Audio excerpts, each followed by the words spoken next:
Sherlock Holmes is one of the most beloved and enduring characters in literary history. But what can we learn from this crime-busting behemoth to help improve our own storytelling? Let's dissect the great detective.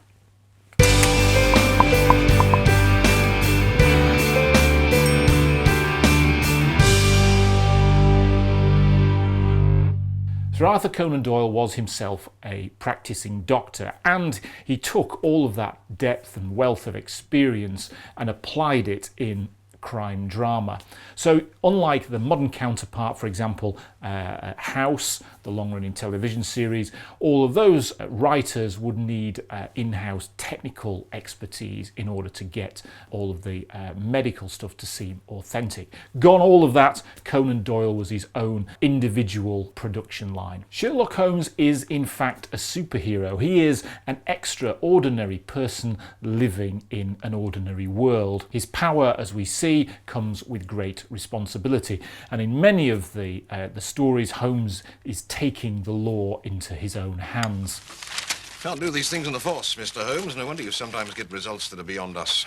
Just like many other superheroes, Holmes is majestic and awe-inspiring when he's on a case, but in the real world he's vulnerable and awkward. No matter how extraordinary your hero is, make sure that the audience is still rooted in reality. Holmes once noted that he would be lost without his Boswell, referring, of course, to the famous diarist James Boswell. I googled that. Watson is the famous companion and chronicler. However, in structural story terms, his role is far more important than that. The central character's job is to fix the audience's intelligence at a certain level, and then you can, with an element of misdirection, help steer the audience to the wrong conclusions. Holmes, I like to put you my case for believing that Mr. Gibson is the murderer of his wife. We have a man who, by his own admission, is used to breaking people who stand in his path. It's a very hard line to tread, and it requires an enormous amount of skill from the writer. If you pitch those conclusions too ridiculous and simplistic, you will lose all credibility with the audience. Sherlock Holmes is indeed a flawed character, and I'm not just talking about all of the infamous drug use. That is really just to occupy what is a stagnant mind in between cases. But my mind rebels at stagnation. He has deliberately devoted his entire life and energy to the study of his business. And he doesn't waste any time on anything that is unnecessary for that purpose. Give me the most abstruse cryptogram, the most intricate analysis, and I'm in my proper atmosphere. That includes personal relationships. That is definitely a flaw. This helps to cement the relationship between Holmes and Watson. After all, why are the two together? Based on Holmes's own logic, when you remove anything which is impossible, whatever remains, no matter how improbable, must be the truth. Ergo, Holmes needs Watson. It's also the case that Watson needs Holmes, and not just initially in terms of sharing lodgings.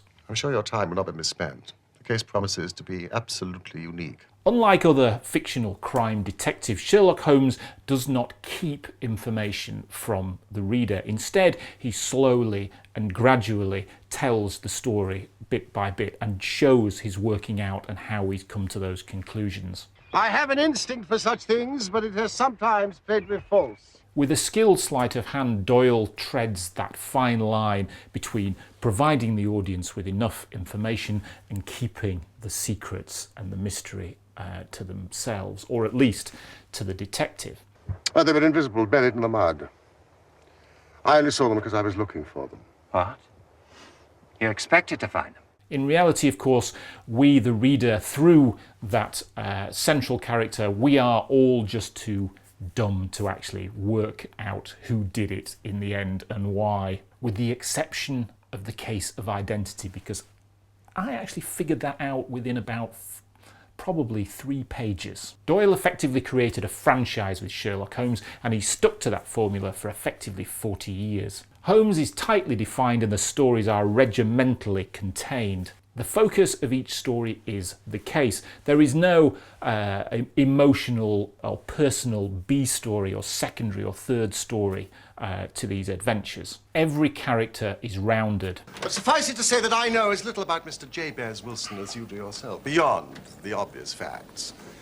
That he has done manual labor at some time, that he takes snuff, that he has been to China. He went to great lengths to describe what they looked like and their backstory. And this was, after all, Holmes' business, was to decode all of that description and come to a conclusion based on what he'd seen. Despite all the clever twists and turns, the motivations for the villain are clear, believable and relatable.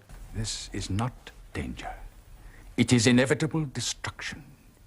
You stand in the way not merely of an individual, but of a mighty organization, the full extent of which even you, with all your cleverness, have been unable to realize. Doyle, which is to say Holmes, is a keen observer of the human condition and was very clever in weaving morality and justice into the stories that he wrote. The majority of the stories end justly, but they don't often find that justice formally through the police courts. Come, there's more in this than meets the eye. Our Prime Minister, we too have our diplomatic secrets. Doyle does a masterful job in creating a lot of personal jeopardy in the stories that he wrote, and he found that jeopardy from the most unlikely places. And you ought to be married within a few weeks. So what prompted you to come here when your life seemed set so fair? Yesterday, some repairs were started and my bedroom wall was pierced, so that last night I was forced to move into the chamber in which Julia died, to sleep in the very bed in which she slept. Imagine my terror when I was awoken by the same low whistle which had been the herald of her own death. The stories are wonderfully paced. Holmes meets the client at exactly that point that, were it not for his intervention, would likely lead to some serious consequences and possibly even cost them their life. Despite all the ingenious villainy, Baker Street remained a safe haven and in fact a cosy place for Holmes and Watson to spend their time. If it is the job of the writer to create a world that the audience would want to inhabit, which it is, by the way, then 221B Baker Street would certainly have plenty of would-be lodgers lining up to take rooms. Doyle was very clever at cross-referencing his stories. He would often mention other adventures in the adventure that you're reading at that time, and this has a couple of really good advantages. The first one, from a story point of view, it creates a great world, a great depth and a canvas to the adventures of Holmes and Watson. It shows that they have worked on cases with other detectives and have solved other mysteries. But it's also very clever from a cross-selling point of view, because effectively what Doyle's doing is an element of unconscious marketing. The affair of the red-headed men was grotesque enough at the outset. Huh? Ah! Oh, that most grotesque affair. The 5 orange pips. Lastly, if we can take one big lesson from Sir Arthur Conan Doyle, is that writers write. Over the course of his career, he penned over 250 stories and books, not just Sherlock Holmes and not just fiction, but non-fiction as well. That is an enormous canon of work for somebody's life. He was, much like the famous character that he created, unique. If Holmes or Doyle inspired you as a writer, I'd love to hear about it. Please stick something in the comments section below. And also I'm curious to know which Holmes and Watson is the closest in your minds to the original books. For our step-by-step guide on story structure, the art of structure, the story mechanics for screenwriters, then please follow the link up here. There's also loads more stuff for writers on the website, so go check that out. Please take a moment to like and subscribe and share. Everyone is like being cuddled by a big tiger. Thanks for watching. I'll see you next time.